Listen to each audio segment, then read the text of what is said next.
Yeah, y'all already know it's a little different today. It's a little different today because you know what? Today we got a new segment coming at you. You know, I'm your boy, Mr. Exclusive, but of course, this is a beautiful extension of the Exclusive Nights podcast. Tonight, I bring you Exclusive Minds, where an exclusive mind is a terrible thing to waste.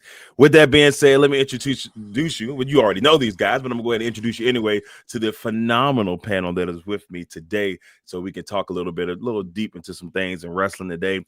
First, the one and only true Knight, ladies and gentlemen, the Knight of all nights, Mr. Eric Knight. How you doing, brother? Hey, you know me, being the man, the myth, the legend as always. I'm excited for this. This is gonna be good. Oh, should have Booker T would say, "What?" Good. Yeah. You know, good and all that. And of course, we can't be without the only person that can kick you into the Heartbreak Hotel, the man that can check you into the Heartbreak Hotel, Mr. H.B. Prince himself. What's up, brother? How you doing? He on Oh, mute. That's all right. he Yeah. on He on mute. mute. We got him. We good now. There you go. I was like, I'm doing all right. I'm not kicking kids yet. We doing all right. Yeah, look, we're not on kicking kids just yet here on Exclusive Mind. So look, If it the turns whole out, yeah. thing with this, y'all, is like we're gonna come to you once a month, kind of give you some top fives. We're gonna give you some hot takes that you probably were like, oh, okay, that's a little bit different, you know what I'm saying? And then on top of that, sometimes we're just gonna go into a couple of deep topics. So with that being said, we're gonna start off with our first segment.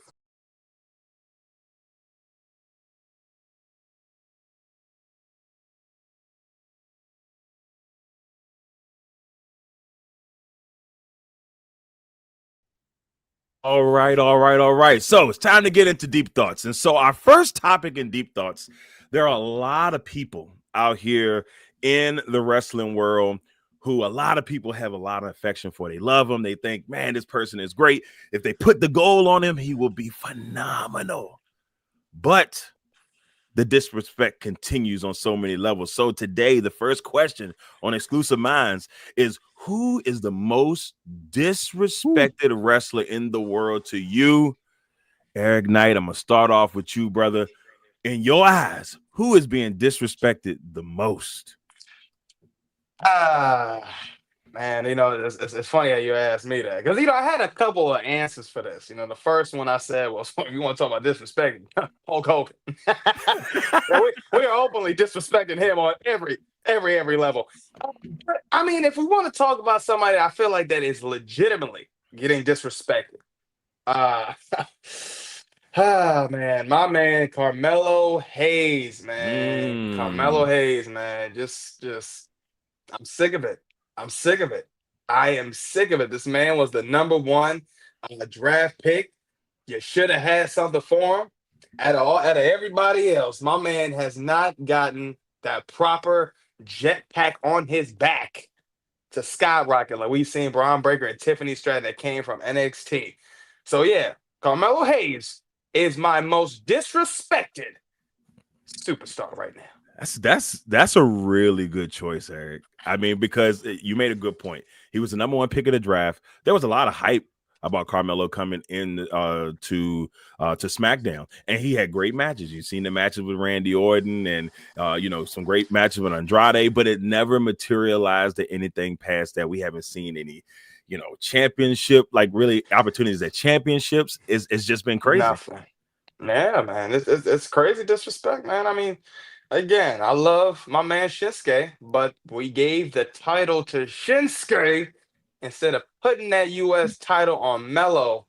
And man, just think of what could have been if we gave him that U.S. title reign. Just a test. Just a little. Test. This is a test. The HB Prince, I asked you that. How you feel about that? Do you feel that Carmelo Hayes is getting disrespected on a level that we've never seen? I don't know about on the level that we've never seen. I think he's won the Andre the Giant Memorial for whatever that's worth, and they feature him on television, quite a bit. I still think jury's out on that. But if you're talking about him coming in from being an NXT champion in NXT and the way they've kind of treated him since he's gotten to the main roster compared to like a Braun Breaker, then I can kind of see where you're coming from. But for now, we're still seeing him on television. They're putting him in some good feuds. So I'm not gonna quite say he's being disrespected. Yeah, I think the most disrespected thing is them putting that big goofy Andre the Giant chain around his neck. That they've never had any other wrestler who won the Andre the Giant Memorial tournament, do or wear. But we get a brother win it, right? And then we're gonna put a big gold Andre the Giant chain on his neck that he has come out to the ring with. Get out of here. Hey, brother, like gold, go ahead and hook him up. Yeah. That's another one of them Triple H crime time moments. Hey, yo.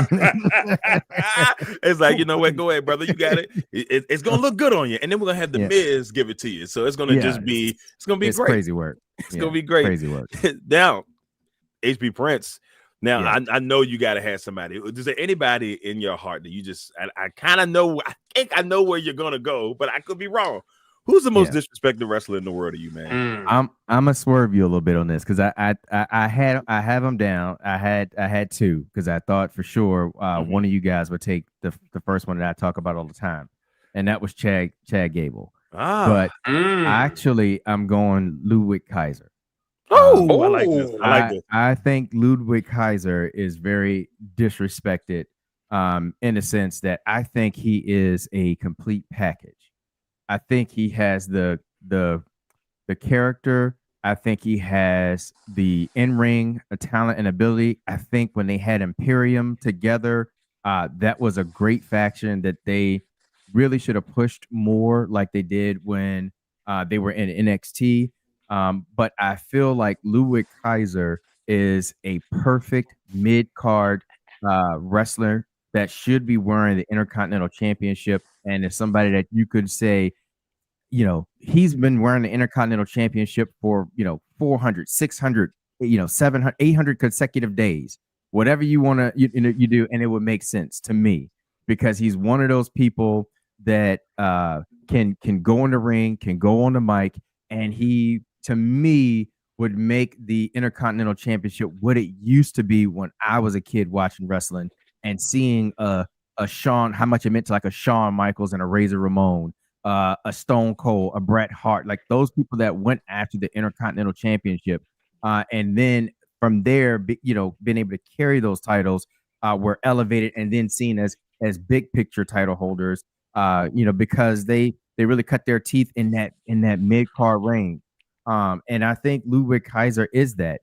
And what's diabolical about everything that's happening with Ludwig is we saw him like 3 weeks ago get ready to cut a promo before the man can get anything out of his mouth. Some backstage thing happened. I forget what happened now, but they cut the camera away. Braun Breaker has speared Jey Uso. There we go. And we ain't seen him since.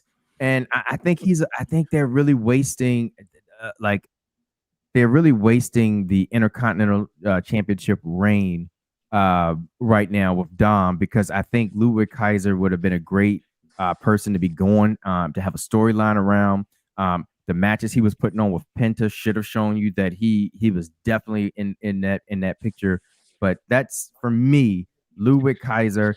I thought someone would take Chad Gable from me, so I had to back up. But when we sat here and talked about, what we just talked about just now, and I thought to myself, as much as I think Gable is disrespected, we see him almost every week on television, which is a good thing.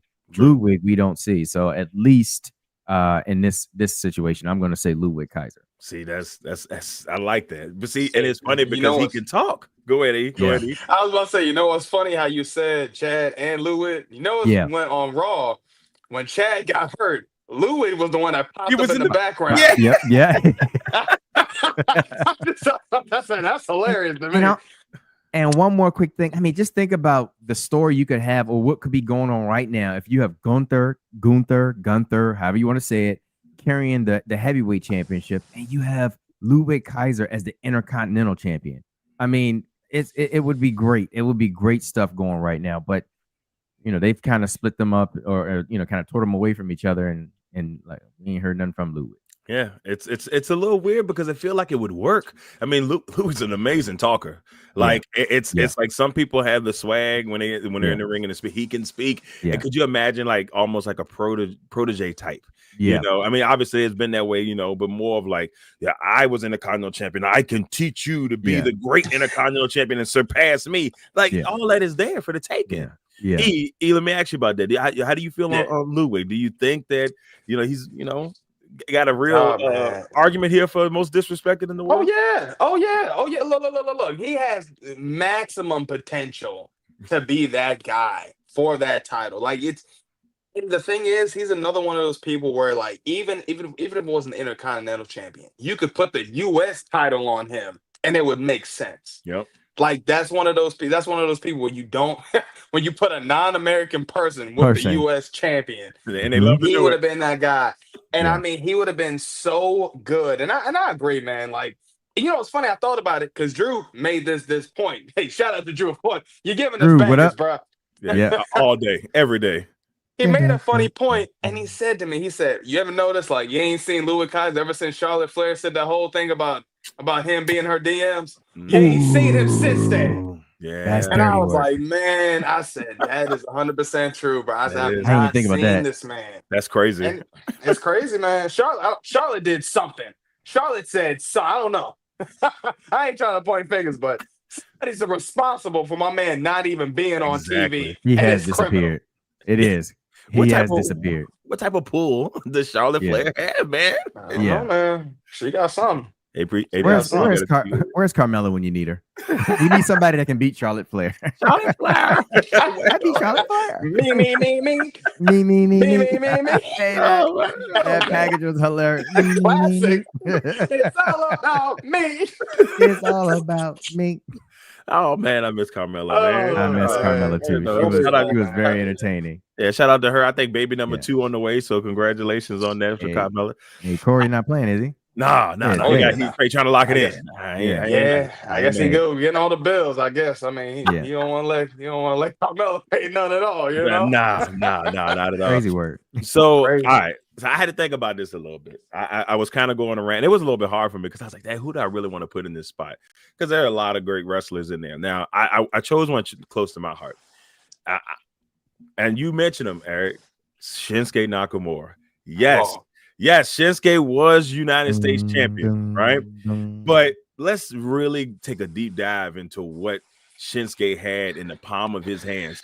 When you see Seth Rollins, when you see guys like Joe Hendry, you see guys like that just have, you know, complete control of the crowd when their entrance hits, and then to couple that with great wrestling ability in the ring, Shinsuke had that. Like we had that a couple years back, and we're talking about 18 and 19. We're thinking like this guy's gonna be world champion. It's gonna be great. And I still feel bad that he never got that world championship. Now he's been in a continental champion a couple times, and you know he's been United States champion a couple times. So maybe not completely disrespected, but I'm talking about from a world title perspective. This guy is one of the greatest wrestlers in the world. He knows how to handle a crowd, and everybody just kind of attracts to him when that music hits. Everybody's singing. The thing is, they just slowly but surely, you know, they kept changing his theme when it didn't need it did not need they didn't have to mess with that. Didn't need to mess with it. You got one of the most over theme songs in all of wrestling, and they keep tinkering with it, and people still try to cheer even when he went heel. Even this last one, I kind of banged with the last one they had. I thought it was a little cool, gave it a little bit of like, I don't know, Street Fighter, Mortal Kombat, some type of like video game vibe, but it still wasn't the OG, man. I need my man to come out with the violin. I needed that. And so for me, I just feel like a guy who deserved at least one. It just one world heavyweight championship reign in WWE for me. And so Shinsuke is my guy on that. And I know it. I don't think it'll ever get to that point. Doesn't seem like they're nowhere near in that direction. Something crazy would have to happen. But I feel like, to me, he's probably my most disrespected person in the world. It was there, man, and you just didn't let it happen. So I'm gonna go there. And if any one of you guys want to, you know, talk about that, and that's fine as well. Man, no, that is true, man. You really think, you know what's funny? It was like after he even lost that match to AJ Styles at Mania, I was like, oh, so we're gonna make his theme about punching somebody in the nuts. You remember that? Yeah, I do. Remember that? I do. And I said, this is I said, this is what we're doing? We're going to make this whole thing about this man punching somebody in the nuts. I said, you know what? Whatever, bro. It was just like you said, man, slowly, dwindling just down. I mean, my man's stock was just going down.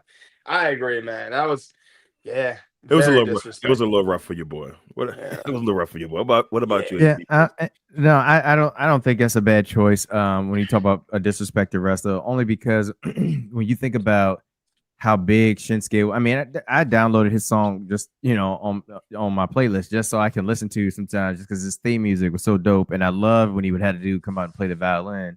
But when you talk about NXT and how good his run was there, and then how they started building him up when he first came into WWE, it was like one of the first ones.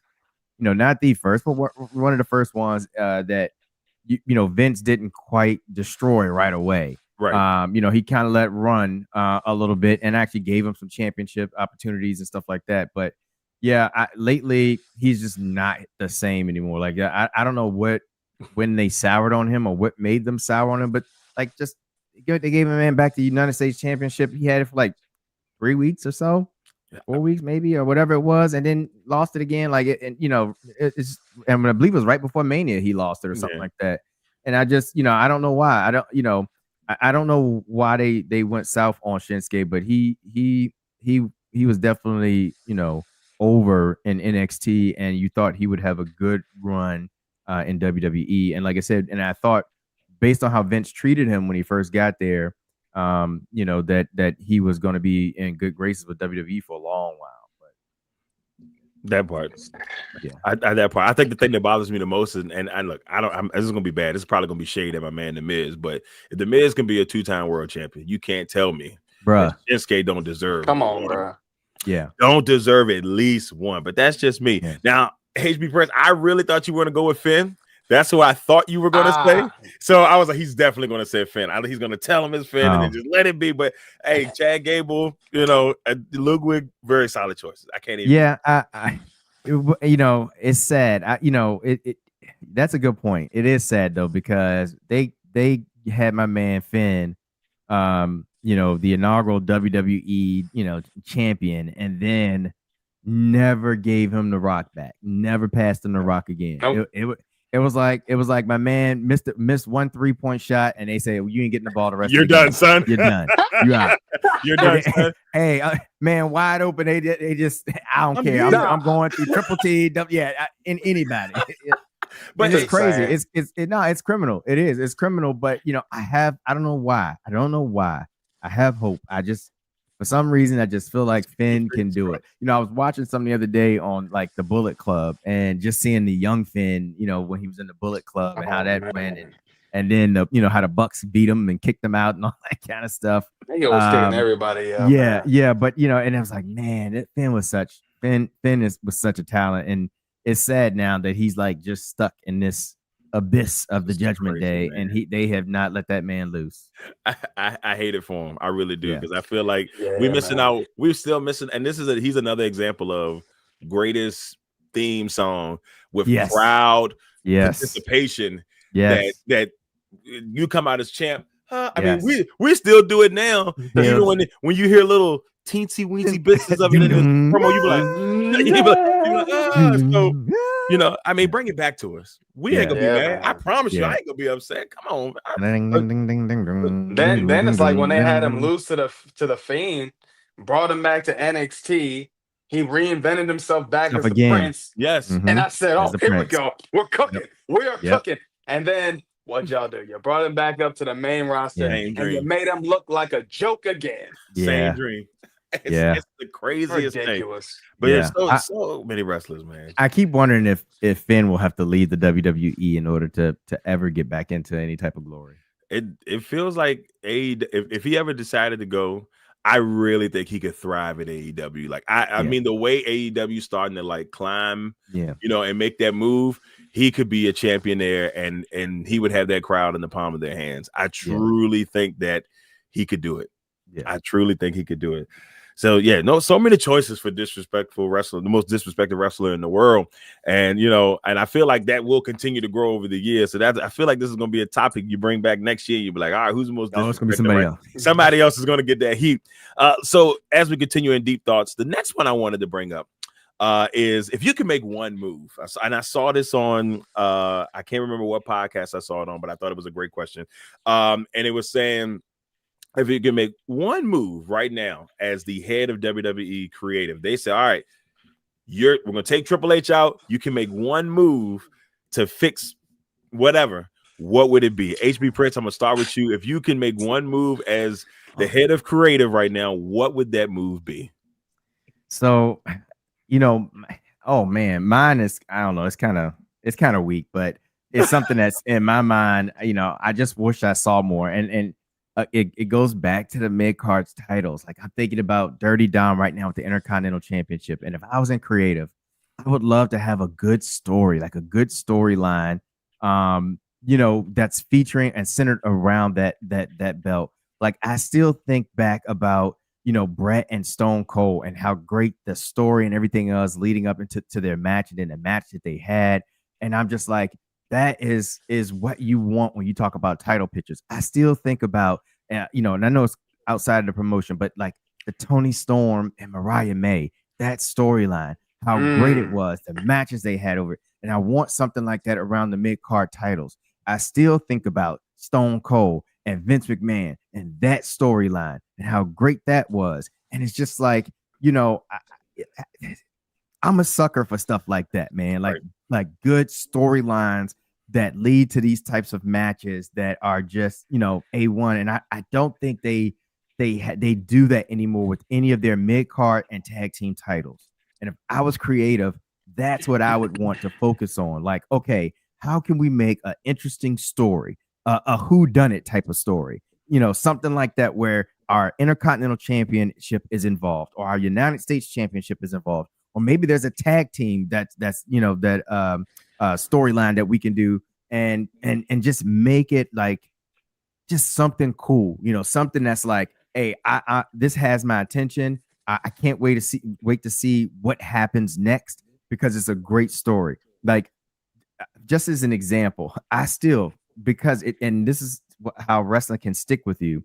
Remember Vince McMahon in the middle of the ring, Stone Cold with the gun in his hand, and he pulls the trigger, and the thing comes out and just says bang, and it goes down, and Vince has pissed himself in the middle of the ring. I remember stuff like that because the story was so great, it was so gripping, and I missed those days. I missed those times. I miss when DX, they used to always have great storylines with DX and the different shenanigans and things that they would do. And it's just, it's stuff like that. I'm very passionate. That's what I get passionate about. It's just, I want them to get back to respecting titles, respecting championships, respecting the mid card stuff, because we had so many great wrestlers come up, that had these mid card titles. And because they had them, we grew to know them better and enjoy them and like them, and the storylines. But I feel like the storylines is what needs to be done, because right now it's like, who cares that Dom has the Intercontinental Championship? He's not doing it. We barely see him wrestle. Who cares who has the United States Championship? It's just, that's my thing. I don't want to keep taking too much time. Yeah, but it's funny because like, I agree with you, because some of the first people that come to mind, if you go back 90s and you think Intercontinental Championship, we talking about Mr. Perfect going up against, Mr. Perfect going up against Bret Hart, or Davey Boy Smith against Bret Hart at the big SummerSlam, that where the Intercontinental title actually was the headliner of that event. Those moments, Stone Cold when he faced off against Owen Hart in those classic battles. Yes. I mean, both guys, we knew they were world heavyweight title contenders, but they made the Intercontinental Championship feel special. And that's you're right. I agree with you. You missed that, man. You missed that feeling of like, yo, man, this storyline is going to be good. I mean, and they just don't have that. It's like you see these title matches now, and they're like, oh, okay, well, Dom's got the belt. We'll throw him in there with Penta, and see how that go, and then we'll throw him in with somebody else, and they don't truly, make a storyline. Now, I will say on the U.S. title side right now, because of Jacob and Solo, this is kind of a long-term storytelling thing. So this one I can deal with because that's been going on for a while. But I agree with you 100%. Eric, what are your thoughts on that, brother? I think you're 100% right. I 100% agree. I feel like we don't see enough relevancy. Okay, and I ain't talking to Island. When it comes when it comes to that mid card title, man, like it's legitimately criminal. And it's like you see it not even just with the men, but with the women. Not even just on WWE, but on NXT. Because when we look a lot of these mid card title reigns, I'm like, yo, what are we doing here? Like, just like you said about Dirty Dom, got the title, not really doing much right now with it. Yeah, we loved it at the time, and we said, okay, yeah, this could cook with something, but we ain't cooking with nothing. This is we're just boiling water at this point. You look at even man, I even hate to say it, but you even look at Zelina Vega's title reign right now. Means almost nothing. Again, and we talked about one last week with Sol Ruka. What the hell are we doing with her now? Just there. You're holding titles just to hold. Like, yo, come on. The stories we can be telling, it's ridiculous. It's ridiculous. It really is. Well, Sinbad. but the other thing about that is, and I know, look, I'm a 90s baby, / 80s. So I remember all of how great those storylines were. And, it's, to me, when I look at like the Intercontinental title used to be the Workhorse Championship. Yeah. That was like you put the Intercontinental title on your Razor Ramones, on your Bret Harts, on your, Mr. Perfect, the Texas Tornado, all those guys, Roddy Piper, when those guys had the Intercontinental Championship, and even Jericho in the late 2000s, like they would give it to Jericho. I think Eddie had it a couple times. Rob Van Dam, Jeff Hardy. They gave it to the Workhorse. The Workhorse people got that title, and the people that was on the cusp of being the world heavyweight champion, but it's like that they gave that title. We can't forget Randy Orton. Can't forget Randy Orton. Can't forget Randy. Can't forget Randy. That joint, boy. And so that championship kind of led the way to seeing if that person could, like, if his popularity was good enough to kind of see if they were ready to be a world champion. So that part, man, it's a little tough. It's a little tough. Look, the night of all nights, Eric. If you could change one thing, brother. If you could change one thing right now and to your favor in WWE creative, what would it be? Man, look, this one's gonna be a long one. Pause, because I'm gonna tell y'all what we should have did. Okay, I'm gonna tell you what they should have did for Cody's title reign. Okay, here we go. Let's go. Let's pick it into gear right now. Okay, let's get it. So after Cody won, finished the story, right after The Rock, the final boss, after they had this 30-minute talk. Okay, we should have been seeing the final boss come around every 2 months during the time, giving Cody Rhodes hell. Okay, giving him hell for months and months and months, making his title reign mean something. You put him up against Drew. You put him up against some real heels. You put him up against a Braun Breaker. You put him up against a couple of real heavy hitters that can really build and make the card. Now you're developing stars at this point. You're making some heels. Okay, I'm giving you tips here. Work with me here. Now, at this point, we are at Elimination Chamber. Final boss. Ask Cody, I want your soul. Because at this point, the final boss, you can't beat Cody. So at this point, now you want him as your champion. Come on now. I'm reeling it in at this point.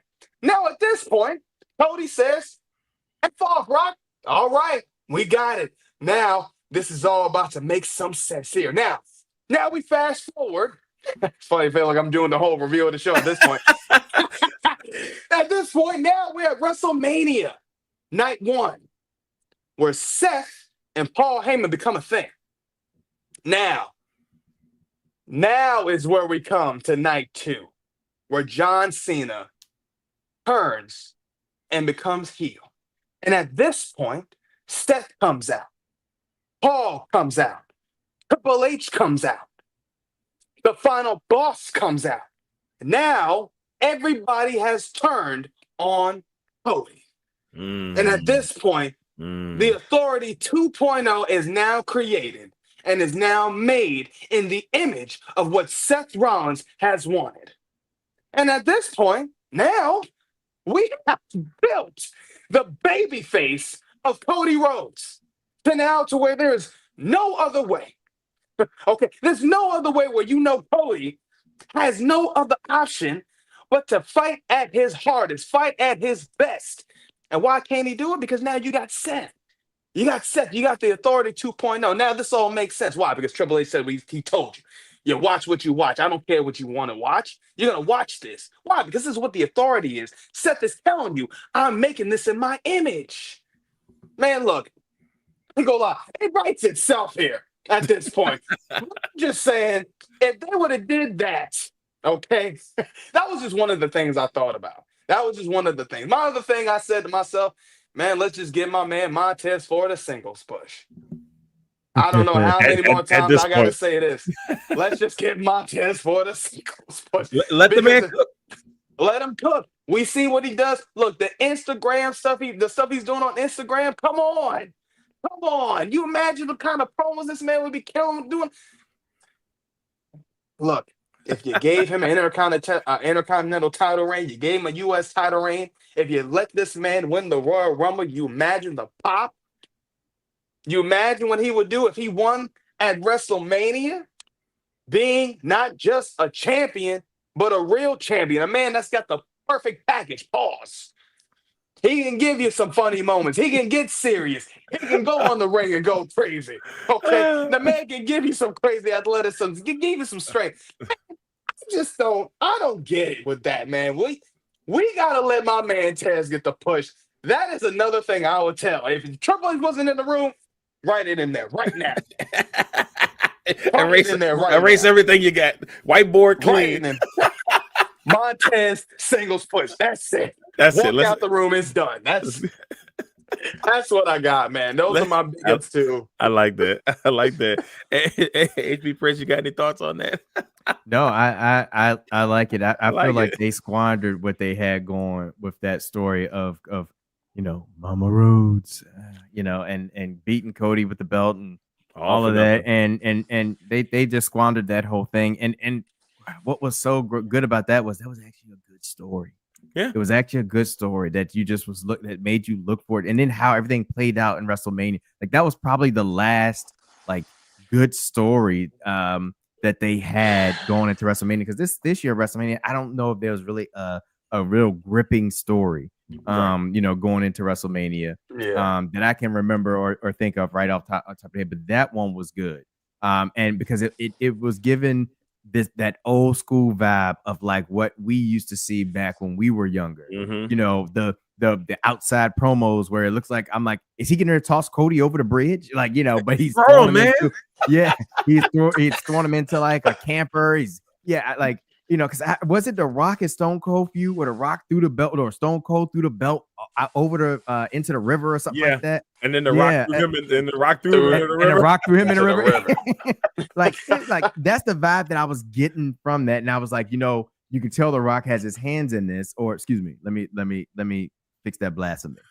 The final boss has his hands in this because he's kind of doing stuff that they used to do back in the Attitude Era. Right. That you just don't really see anymore. And I do think I would kind of go on a slightly different route than what E was just talking about is in the fact that I would have used it to where made the story to where it finally broke Cody and made Cody the American Nightmare. But that's kind of how I would have changed it just a little bit. But what he was cooking with is fire. So making it almost and I'm throwing this out there, maybe vigilante Sting to an extent, because you remember you remember how Sting was he wasn't talking, but you knew you couldn't figure out where he was or where's he siding, and maybe not exactly the same, but maybe something in that vibe where it's what's wrong with Cody? Is he the American Nightmare? Is he the Cody Rhodes that we all love? What is he? Yeah, that could have. They could have cooked, man. And I really like that though, because if he would have broke and went crazy, then you still could have had Seth join him, and that would have made sense still. Why? Because they worked together on the last Mania. Yep. Give us a freaking man. Get us a contract. I'm sick of this. Yeah. it's a storyline. It's such Yeah. a sad thing because you made a great point. Elwood, you made a great point when he was leaving out of WrestleMania, and it was just like, yo, we had all the expectations of what this thing was going to be. Like we were like, oh man, Rock's going to come back in 3 months, and he's going to get Cody, and it just, and all we got was this and Bad Blood, and then all of a sudden, my man showed up one other time.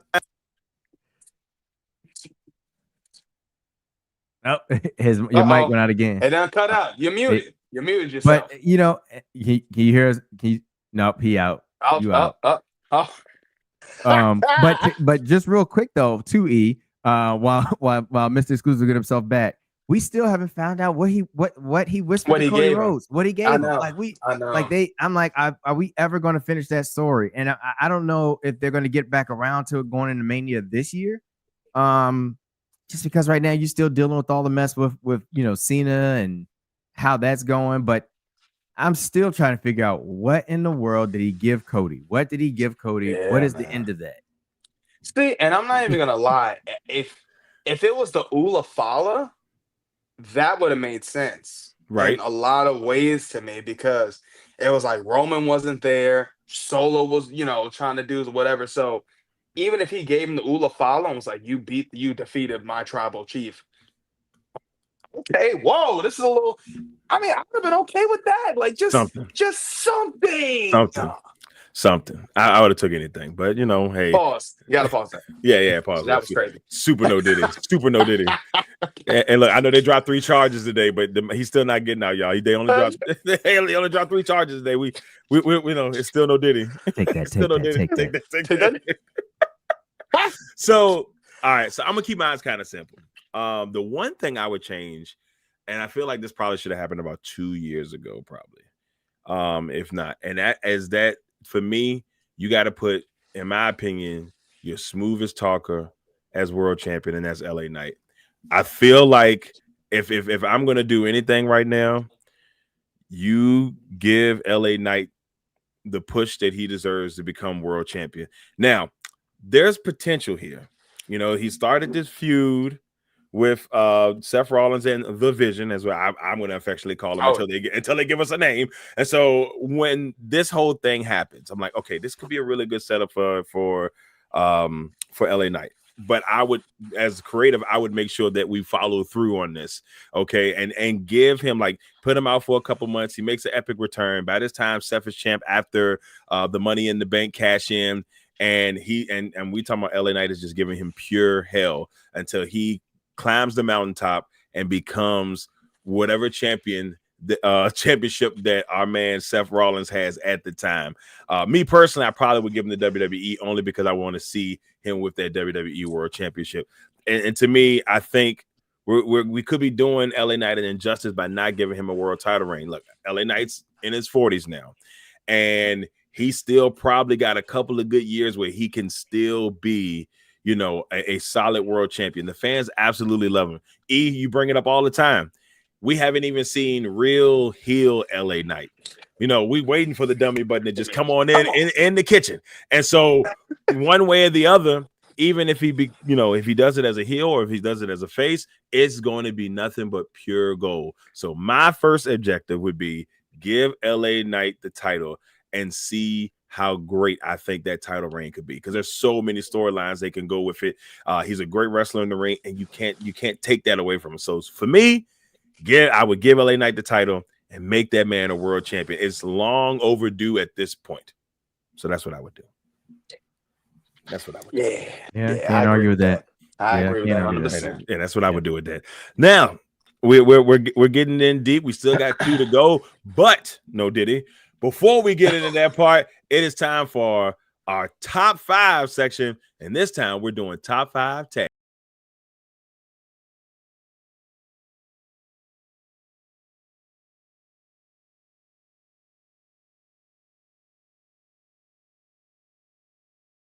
And man, it's gonna be a good topic. Me and E Knight talked a little bit before and was like, this is a little bit tough for us because we were struggling. So it was just like, it was really hard for me to decide who I put on this list. So I can't wait to see where you guys went with this.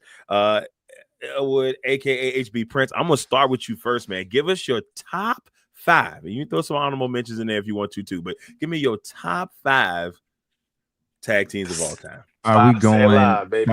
Are we starting 5 going down to 1, or are we going 1 up to 5? Like It's how your you want? is your world, brother. Whatever way No, you want to actually, do I it. don't even want to do that. I'm just gonna tell you the 5 people tag teams I have on the list, and we just gonna rock with that. All And right. listen, it's my top 5 tag teams, and so to start it off, I want a little nostalgia. Okay, I went to a tag team that I was used to seeing when I was a kid. We had action figures, the little, I forget what those things called, where you put the little wrestler on the little Rock'em Sock'em like Robot. stand rock, yeah, and you can twist the little knob, and they like And they be keep, and one pops off. Yeah, when one pops off, it was, I forget, they pop it or whatever. I forget Yeah, what it was Rock'em called. Sock'em Robot. Pocket. Yeah. And the things, yeah. So anyhow, but the point is, I got Hawk and Animal of the LOD, the Legion of Doom. Right.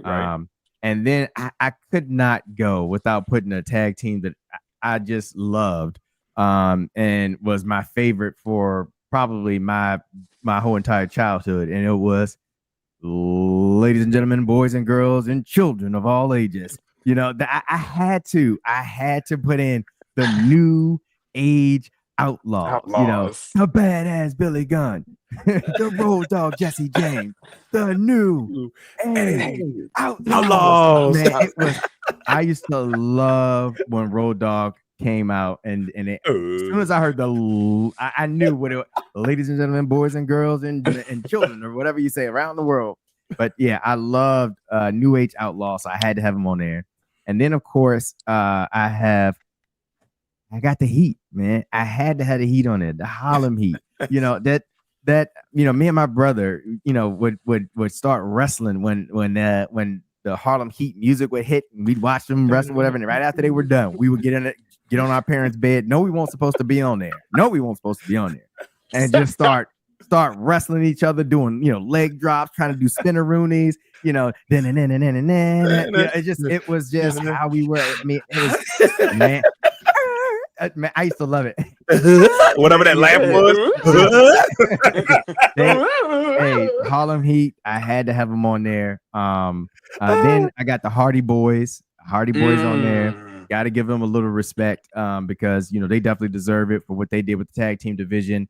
And then, of course, I got the Bucks, man. I gotta have a Young Bucks on there. That's the best tag team that I mean, there's no disrespect to any. God. I mean, no disrespect to any of the tag teams, because there's quite a few good ones, like super good ones. Like you think about the Hart Foundation, you think about the British Bulldogs, you think about oh my gosh, I'm drawing a blank right now. There's a lot of them, like Demolition. I'm trying to think. Edge and Christian, can't forget about them. Yeah, man. So but I had to put the Bucks on there because I came into their work late, but just watching them in the ring, watching how they remind me of like old school, like the Rockers. I can't forget about the Rockers. Rock and Roll Express. Rock and Roll Express. Yep. But the Von Erichs, but their tag team style is very much of like, it's got like an old school vibe, feel, but they have new school move sets. I don't know how to say it when you're watching them, but they blend it so well because it's such a good tag team. They're so choreographed. Like, it's like they know what moves they're doing together without ever having to say it. And it's like, man, are they practicing these matches? Right. How are they knowing that they both want to do roundhouse kicks at the same time? How are they knowing I'm gonna flip one in the air, the other's coming off the top rope, and I'm clotheslining? Like, it's perfect in sync tag team stuff. Perfect. So that's how my top 5 shapes up. It's a pretty solid top 5. Yeah, I ain't gonna lie, you done got a couple of my people on that. I'm not gonna lie to you now. I'm gonna tell you, we must all be like in sync, because I'm not gonna lie to you, there's a couple of them on mine as well. Knight, baby, man, give me your top 5, man. Man, I ain't gonna lie, my 5 to stay alive, boy. Look, my 5 at number 5, Beer Money. Oh, Like, I knew it. I knew it. I knew it. I knew it. I'd have been slacking myself in life. I could not forget about the greatness of those two men. I love it. I love it. TNA. I had to throw in Beer Money. Money. Come on, man. That was such a great tag team. And then when people thought they were coming back at WWE, I was like, no, we ain't gonna see that. We seen greatness in TNA. So my number 4, the Hart Foundation, man. I'd have been capping when I seen those greatness of those. Come on. Greatness out of them. Number 3 for me was, and this was a tough one, but this one was so hard for me because I wanted to put Rated RKO because of how. That's why you made that noise when I said something about it earlier. I really wanted to put them on there, but because for me, the promos that Edge used to cut on there when he was with Rain was so funny. Like when he used to be like, "I'm not one of the." What he say? I'm a big advocate for Black History Month. I'm not like the rest of these bigots. I said, "Oh my god!" He was so funny with that, that's one of my honorable mentions. But for number 3, I had to put the Hardy Boys, man. Like everything they did when they reinvented themselves, went to Impact. When my man was when it was Brother Nero. Yep. Delete. Man, that deletes. You could. What? When I went back to watching Impact in 2016, and I said, "What is this?" And I said, "Whoa, he's good." And I said, "Yo, what is this?" But I loved it. And then, just the Hardys are one of those guys. I feel like I will put them in that class with Chris Jericho.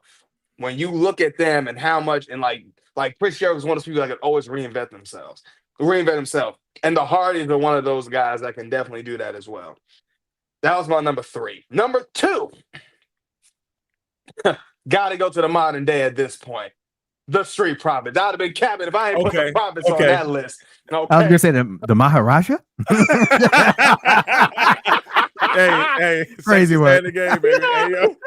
I'd have been capping if I didn't put the Street Profits on it, and this was hard, but it's funny. Number 1 for me wasn't a difficult choice. Really? But because number 2, it was really between the Street Profits or the Undisputed Era. Because I could have went either way with that, but I was like, nah, man, there's something about the Profits. If you ask me about a faction, Undisputed Era. But the tag team, the Profits, number 1. Come on, I've been talking about these guys. You heard what the Heartbreak Prince talked about. Yes, my number 1. My number 1. It's the Bucks. It's the Bucks. It's the Bucks. Oh shoot! Okay, it's the Bucks. I'm not a big Bucks fan, man. I'm gonna tell you right now. I have been a Bucks fan since probably 2016. I've been saying it. Look, Heartbreak Prince knows. I've been saying this for the last few episodes on Nighttime. There is no better tag team than the Bucks. Yeah. I think there is nobody that is legitimately touching them. I think if you went on every single era and you just put a time machine and put them with everybody, they would still kill everybody. It don't matter. Man. The Young Bucks have legitimately, they're just that good. Well, I've never seen them botch. I've never seen them mess up. Just like synchronized. Now, funny how you said that, Heartbreak Prince, when you was like, how are they so synchronized? I remember there was a time when they had like a little behind the scenes, probably before they was doing the Being the Elite.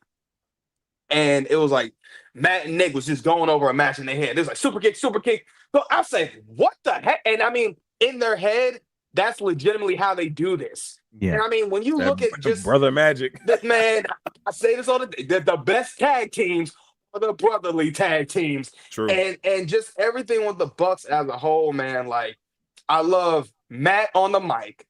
Like, Matt Jackson is great on the mic. And I like when I like Nick a little bit more on the ring. But they're it's the perfect blend. That perfect blend. Like, you got one that's a little bit better on the mic, you got one that's a little bit better but they're both equally so great together. And even them, come on, even them as the EVPs. Come on. Yeah. These guys did some work tonight on Dynamite. Come on. Yeah. He just did a whole double knee to Adam Page. I said, man, how could you hate these men? How could you say there is a better tag team than the Bucks?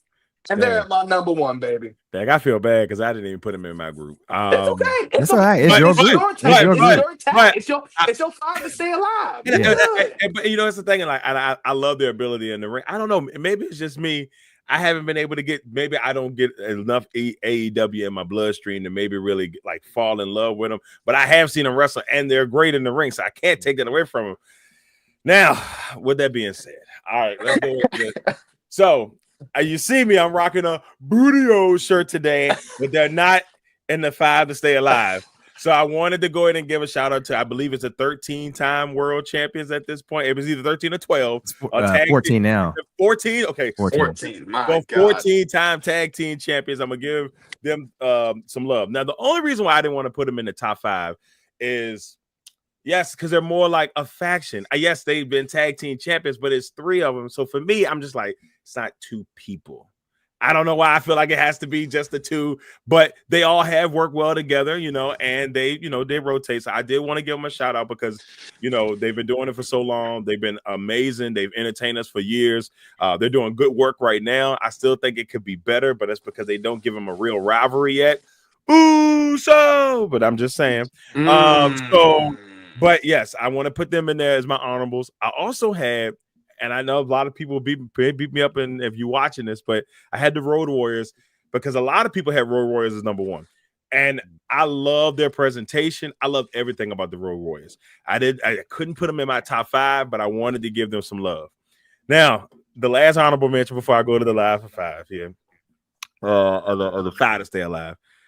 Money Inc. Stay alive. Money Inc. That's the $1 million man and the IRS, Aaron Arsheiser. Yes. And the reason why is because growing up, I loved their promos. When they would come out to the ring and then Aaron Arsheiser was like, hey, did you pay your taxes? And I'm like, it was just the way he delivered it. And you got the man with the money, and then you got the guy trying to take your money. And whenever they did their little vignettes or promos, they were always funny to me. And I just thought they were the perfect combination of money, greed as tag team champions. And it was so hard because I really wanted to put them in my top 5. I was like, man, Money Inc. I'll throw love real quick to the Natural Disasters too, because I thought they were cool growing up. I wanted to throw them in there because who beating those big brothers? Huh? Like who beating those big brothers? But I digress. All right, now here we go. This is where I agree a little bit with my man, the HB Prince. I went with the New Age Outlaws. And I got them at 5 because even though I hated them growing up, because I hated the way they treated the Nation of Domination. I was like, how can you treat the Nation like this? I said, man, they come in the ring and they just made fun of my boys, but they were entertaining. And even if you hated them, as soon as you heard, oh, you didn't know, you was up in the house you were gonna do it. You were gonna do it. So I got them at 5. At number 4. And I had to really think about this, but at number 4, I got Uso. So I put the Usos in at 4. I love what the Usos have done since they started. You know, they've transitioned themselves in different ways. They've both been able to kind of have some single success. Maybe Jimmy not as much as we would like, but being able to do what they've been able to do. And whenever they're in the ring, it's once again the brotherly thing. It's something about brothers in the ring that, they're at the house, they've been practicing, they know each other, and it just works out beautifully. And then I stay along with the guys, the Hardy Boys, Matt and Jeff. I got them coming in at number 3. The Hardy Boys have done so much. They're still going. I mean, they've been doing this since like 1994.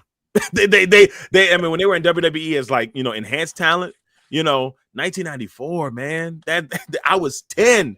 These suckers been doing it for 30 years easily. Longevity. And so it's hard not to put the Hardy Boys in there. So I got them at 3. This is where the debate came in. Number 2 and number 1. And I almost flipped the coin for this, but at number 2, I'm with Elwood here. That's why I said Elwood started just saying my list, but I got my guys, the Harlem Heat. So I had to have them in there. Booker T made it cool for for a black person Yeah. to be a wrestler. Yeah. Yes, we've had other black wrestlers, but when Booker T was coming out there, he was talking like us, he was sounding like us. Yep. Him and Stevie Ray just were so good. And then you add Sensational Sherry in there, and it just gives them a whole nother twist. But the Harlem Heat to me were really just, just amazing in WCW. I wish they would have maybe just once had a run in WWE. But they were just perfection. And to me, they're the greatest WCW tag team of all time. And it ain't close. I'm sorry, Steiners. Whoever else in that bad boy. I'm sorry. I can't give it to you. I got to give it to my boys. Yeah. At number one, the 23-time world champions. I gotta go with the Dudley Boys. I feel like the Dudley Boys have done it on every place they've been to. Yeah. Multiple world champions. Bully Ray, aka Bubba Ray, has done absolutely amazing work. He did a great job as a singles competitor when he was out there. I just feel like when I was a kid, I thought the 3D was the coolest move I had ever seen. And when that crowd was like, whenever you hear that, I'll be at the house. So for me, I want to show them love, and I want to give it to Bubba Ray and Devon. And yes, maybe not brothers by blood, but those brothers are brothers. And so for me, I'm going with 3D as my number one team of all time. Yeah, that's right. That's where I had to go. This was tough, man. It was tough. It was hard, bro. It was tough because it was like there's some good ones, And shout out Rock and Sock Connection. Rock and Sock was entertaining. I remember there was another one, and I can't think of the name of the group, but it was like were they the Headbangers or something like that? Mosh and Pit or something like Mosh and Thrasher. Yeah. They would go on for a minute. Yeah. I forgot about the Headbangers, man. Oh my god. Yeah, the Headbangers were cool. The Bushwhackers. The Bushwhackers. Yep. Oh, the Bushwhackers. Yep. I don't know how I forgot about them. Yep. Yeah. They have so many. I even thought about. They didn't really talk much, but the world's greatest tag team, Shelton Benjamin and Charlie Haas. Hey, look, man, like those boys used to go crazy up in there. Yeah. Another one, another one, family wise. The Guerreros, man. Come on. Yeah. Eddie and Chavo. Ooh, Chavo. Heat. I said, man, come on. Hey, low key, Chavo theme music might be like top 10 underrated of all time. And that Chavo. Dun, dun, dun. And his dad had some funky music too. I can't remember his dad, but like when his dad came and wrestled for a little bit in WWE when Chavo Guerrero singing, he had a little funky tune. So I was like, oh, they just give the Guerreros all the good stuff. Yeah, they knew it. They knew how to pick that music, boy. They knew. Them Guerreros. They know how to get the crowd going, boy. Ooh, Chavo. Yeah, that was a little dab. Great, man. Oh my god! All right, so those are our top 5 tag teams of all time. I don't know, maybe spill the guts. We might have to do top 5 underrated themes next time, but we'll say that for next month. But we're gonna finish this up, y'all, with our.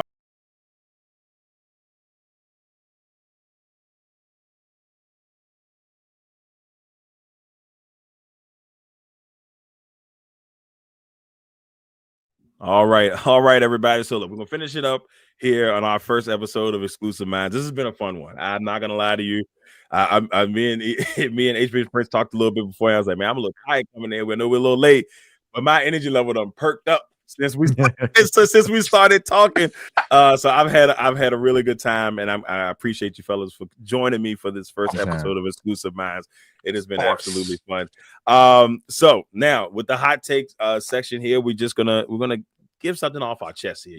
If there's something that you want to talk about that you just it's been eating at you, this is your chance to do it. So I'll start off with the head knight himself, Mr. Eric Knight. Hey, Easy E, man, go ahead and give. If you got a hot take, this is your time, baby. Let them know how you feel. Look, man, I'm gonna tell you right now. I've been saying this. Look,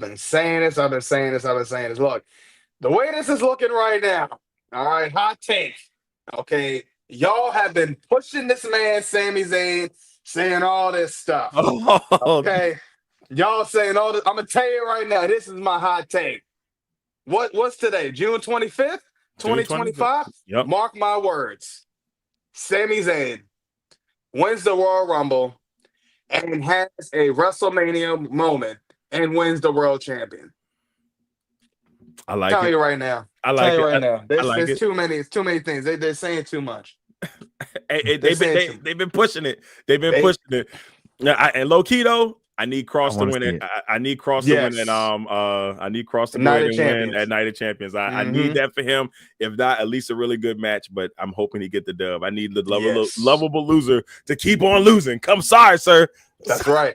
He's about to have a Hank and Tank situation. He gonna Hey. keep losing and losing and losing until he wins the big one that matters. He's like, I can't believe, and the crowd's gonna I go like it. crazy. Yeah, They will. They That are. Pop, They will. Pop's gonna go crazy. They did. Oh, I did it again. What is going on, man? Every time when it comes to you, we are cutting off. Yeah. Nope. Nope. Nope. Happen again. Well, you know what? Heartbreak Prince, what's your hot Yeah. take for this one right now? So my hot take, man, is something that I've been thinking about for specifically for I've been doing for a minute. Let me get my words together here. Okay. I've been thinking about it for a while, and I've been dropping it. We've been talking about it. But it's always like it may be a little far fetched. But then after seeing Friday night and listening to the reverse pipe bomb that took place with John Cena and CM Punk, Mhm. I've been saying Seth Rollins should cash in the Money in the Bank on John Cena. And the reason why I've been saying that, and even now is my hot take, is because I think it's the best story for it to happen that way, because Seth Rollins has been touting himself as this savior of wrestling. And I think after seeing this pipe bomb, to me, it's even more clear. The picture's even more clear that it has to be Seth Rollins cashing in his Money in the Bank, not necessarily on Cena, but what I would envision here. All right, just work with me. So we heard Cena be diabolical on the mic towards CM Punk and kind of let some of his demons out to the world. Not all. Mhm. And I like stuff like this. And I wish they did it a little bit more. I wish they was a little bit more messy like this. When they do their promos, like, because this was really good. The stuff that Cena talked about, the stuff that he did, how he kind of cut CM Punk down. Now, I still don't know how the fans are gonna accept CM Punk, because it still seems like on Monday Night Raw they were still hyped for CM Punk. But my point is, if Seth Rollins is this savior, you have John Cena and CM Punk getting ready to go head to head. CM Punk, let's just say if he were to win, it's bad because Seth Rollins, we know, can't stand CM Punk, and CM Punk would not be considered, if I'm Seth Rollins, a person that should have the championship. John Cena is already talking about trying to ruin wrestling. He doesn't deserve the championship. So Seth Rollins cashes in the championship. In my mind, what I would like to see is CM Punk beat Cena. It's probably not going to happen, but CM Punk beats Cena. Immediately, Seth Rollins' music drops. He goes, cashes in, and beats CM Punk. I think that's great for the story that you already know has been happening between CM Punk and Seth Rollins. It's great for the story of Seth Rollins saying, I've been telling y'all I am the savior of wrestling. But I also think Cody can factor back into this, because in Seth's way of doing things, it's like the old saying of, I'm doing all of the wrong things for the right reasons. He has the intention of what he's trying to do is good.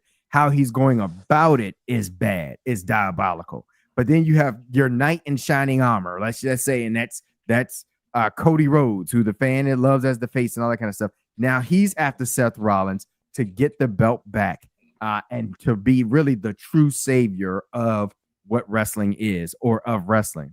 And I know it's a long-winded way, because I'm still trying to put it together in my head, but I see the about vision. how it would work out. But the problem is, and where it all falls flat is, I don't see CM Punk beating John Cena in Riyadh, if I said it right.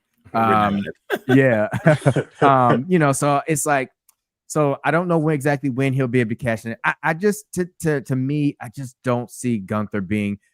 To me, Seth Rollins has been there, done that with that title. He needs to have the undisputed title, because let's just be real, that's seen as the bigger title. And so him cashing in on Gunther and just obtaining the second title, I don't think is worth it. Right. But if he's going along this thing as he's the visionary, he has this vision that he's the savior, it has to be between John Cena and CM Punk, two people that really just aren't worthy of being the WWE undisputed champion, especially because of their history, their past, with how they behaved in the company, how they treated other wrestlers. Because and I know I'm getting a little bit off topic. One last thing. No, you're good. No, you're not. I'm still conflicted about, because when you listen to what John Cena said, he said that CM Punk stepped on the necks of a Claudio Castagnoli, of Matt Cardona, Matt Cardona, and of Nick Nemeth. But it's, I wish I knew more about what that meant. Like, I want to hear from Nick Nemeth. I want to hear from Claudio, because they know what that means or what that meant. And so yeah, because we never saw CM Punk. That's not how he sold himself to us as watchers, as viewers. It was always John Cena was the bad guy, but it's all right. Yeah, that's my thing. You kind of got me thinking though, Heartbreak Prince. Like, I'm sorry, I don't mean to cut you off. Mr. No, you're good. It's like I think about this now. It's like Seth is the one to win that title, right? And I think about that night one at Mania with Seth, winning that triple threat match, and Roman and Punk looking at Seth, and of course he had the chair in his hand. But what instead of the chair, it's the title. And then of course, if we know something, if Cody is trying to come back for that title, what if we see a fatal four-way match at Mania next year between Cody, Seth, Roman, and Punk, and CM Punk, and Seth is still the one that is victorious at WrestleMania, and I just kind of was thinking about it. That's why I was just sitting there like, wait a minute, this could cook. This could be something.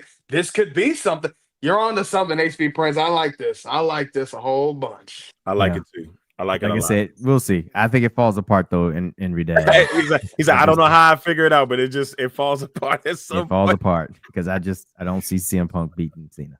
I would be surprised. I really would. I would be very surprised if they're going to keep this on the road the way it went when Cena was facing Punk and Punk took the title. Yeah, I can't see Cena. They kind of seem like they're trying to reverse that moment and have Cena do all the Punk stuff. So if that's the case, then Cena definitely wins. One quick thing, but think about the heat though. Like, the crowd has wanted CM Punk to win the championship forever. He finally wins it, but he holds it for like 5 seconds because he's immediately cashed in on. Like, the crowd would be furious, and then Seth could really be like, "I told you, I had to save it. I had to save us. I had to save wrestling." Yep.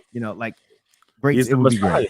Okay. He's the Messiah. Okay. Oh man. And then I'm thinking about when even Punk told Cena when he was like, I remember what that title did to me. It made me corrupted me. And this, I was like, he did say that. He did say that. He did say that. That's where I'm like, okay, this.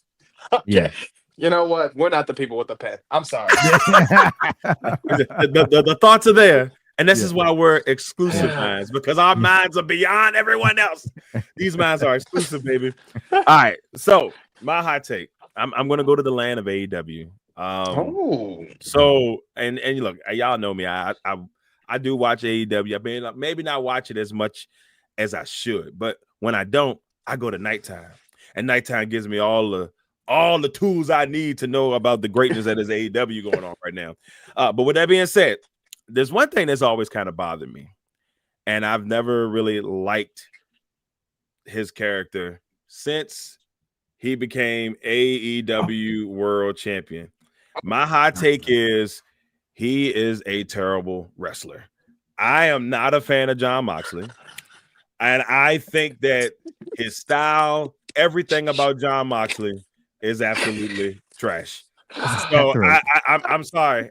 That's my take is he is not a good wrestler. And he does a little, it's more of like the death match type of wrestler, and Yeah. that's fine and dandy and all, but his personality does nothing for me as your world champion. If you want to make this thing, in my opinion, you gotta get a world champion in there that either people are gonna love or people that can work it, like MJF, who was phenomenal as world champion the first time around. Maybe you give it to Swerve, who never truly got the opportunity to be the world champion he needed to be. They gave him one of those title reigns where they kind of gave him weird title matches. And then they kind of just had him with the belt, but he wasn't really who he needed to be as champion. Those are the type of guys, Adam Hangman Page, his first title reign didn't probably go the way that a lot of people would have liked to gone, that, I thought that it would have went, the way they've built it up this time around. If he doesn't win that title, I will be highly disappointed if he does not win that title. Not just because the man is from VA represented in the building. That ain't got nothing to do with anything. What I'm saying is Moxley has been a born champion. Maybe when he first got there in AEW, he was like, okay, look, it's Mox, man. He's here. Oh my God, look at him.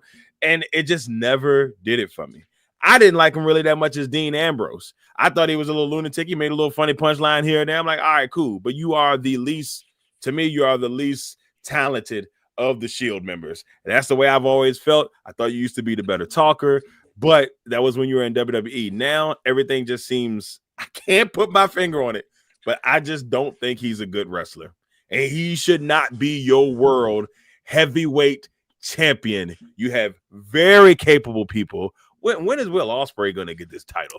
Let's go. When are we going to get somebody to hold this championship that I can take it to another level than born as John Moxley? I think they might be onto something though. That's my hot take. With AEW, man, I think I'm definitely gonna talk about this on Nighttime tomorrow, but I think we might be on the cusp of seeing Adam Page win it. Mm-hmm. But the promo that MJF cut, and he was like, I don't care about your crooked cowboy, Adam Page. That's the story that we might be seeing. If he goes back if Adam Page wins that title, best believe the best heel in this day and age, MJF is gonna come for that title with the Hurt Syndicate. Look, they're missing out on a golden opportunity here. Like MJF, to me, if I was gonna do it, MJF's the champion. But I could deal with Swerve. I can deal with Adam Page. But MJF is your guy to take this company where you want it to go. It was starting to happen when he was champ, and then they took it from him. I'm telling you now, and you guys know this. I don't have to really tell you guys this. He's a guy, if AEW really wants to take that next leap, that's your champion. That's the guy that you put the belt on for a stupid amount of time until people get tired of him, and then some hero comes out of the shadows. I don't think it's going to happen. Right, and you get some hero that come out of the shadows and become the champion. But yes, sorry, Moxley, you are boring, sir. I can't. I just can't. I mean, I see where you're coming from there. I've always looked at Moxley as a mediocre wrestler. Like I never was wowed by Moxley. He was just more crazy and daring is how I would describe him. Mm-hmm. I do like the little bit of the story that they have going with Moxley and the belt being in the briefcase. I do like that, the story around it. But when you talk about watching him in the ring, I feel like he's always been kind of stiff. He's not like uber athletic. Like he's not like a Seth Rollins and even Roman Reigns. For as much grief as Roman caught in his earlier days, I still thought he was the second best wrestler of the group, and I always looked at Moxley as the third best. So yeah, I mean, I can see why you feel that way, and yeah, I mean, and then Moxley's been through a whole lot, and he definitely. Even from his time in WWE, you can see his style has even like fallen off even from that. If that makes any sense. But yeah, it's just, and I don't know if it's from injuries or just weight. And he must have had a neck injury, it seems. I don't know if it's neck or back. Yeah. But even now, the way he walks, he's got like this hunch. Yeah, it's like I don't. Yeah, Mox has been through. He's been through it, but yeah, he's just always been that way. He's been stiff. Hey, as E would say, the man has no aura. The man had. I'm sorry. AEW. This is your chance. You got too many talented wrestlers that can hold that title, and it's time. It's time. Yeah, it's coming. According to this man has had this belt since October of 2024. It's been almost a year, man. Like, no, yeah, take the title off this man. Was it Daniel Bryan? Did he beat Daniel Bryan for it? Yeah, Right? beat Daniel Bryan. After Daniel Bryan beat Swerve, which we thought was a champion. So man, now that goes. That's a whole nother dream. That's a whole that's a whole nother dream. But yeah, I digress. It should have been Will Ospreay then. Right. Will Ospreay should have beat Daniel Bryan for that belt.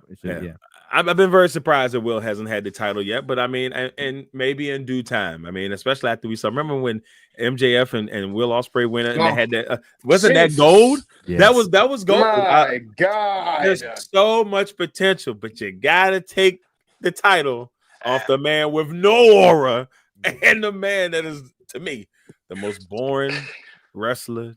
I just can't wait to see what's in that briefcase. I'm starting to be like the people on social media. Is like, what is in that damn? I need to see it. Is the title really in there? I have to find out. It's got to be a machine. I can't wait to All In. So when Hangman wins, they open it up. I want to know if it was in there the whole time. that will be interesting. I'm kind of intrigued by that too. I'm definitely intrigued by that. All right. Well, this has been Xclusive Minds, episode 1 here. Like I said, we're going to come to you once a month to bring you a little bit of the fun side here and just talk a little bit deeper into the wrestling. You know, maybe not our reviews like normal, maybe not the greatness of Nighttime or, the heartbreak, but we just want to be able to occasionally give you a little something extra here. And so we appreciate everybody tuning in. Now, before we go, of course, you got to make sure you go and follow the Xclusive Knights on all of our social media platforms. We got too much greatness going on here, man. Like just reported today, the YouTube channel sitting at 150. Whoop, whoop. Hey, yes, sir. Let's go slowly but surely. Look, we chugging. Now, about 2 or 3 episodes ago, we were just like, man, we had 99. So we done dropped 50, got 50 subs here in the last month. And I shout out to our man, Knight, baby, Eric Knight. Going on those TikTok platforms, kicking butt, taking names on those platforms, bringing all those eyes to the Xclusive Nights podcast. So we appreciate you, brother. New age outlaws. Yeah, man. Hey, and we are sitting at 300, I believe 302 followers right now on TikTok. So y'all keep liking it up. Y'all keep following us, and trust me when we tell you we're gonna keep giving you that content the exclusive way. That's right. And so I don't say this. I don't say it as eloquent as my man E do. So I'm gonna let E go ahead and take us out smoothly. E, go ahead and let them know how I go, brother. Hey, come on, y'all already know what it is, because we are the Xclusive Knights, and we ensure that we are the best there is, the best there was, and the best it ever will be. And to always ensure that our nights will never be the same. Peace. Until next time. Check out Nighttime, baby. Let's get it. Let's get it. Famous, sir.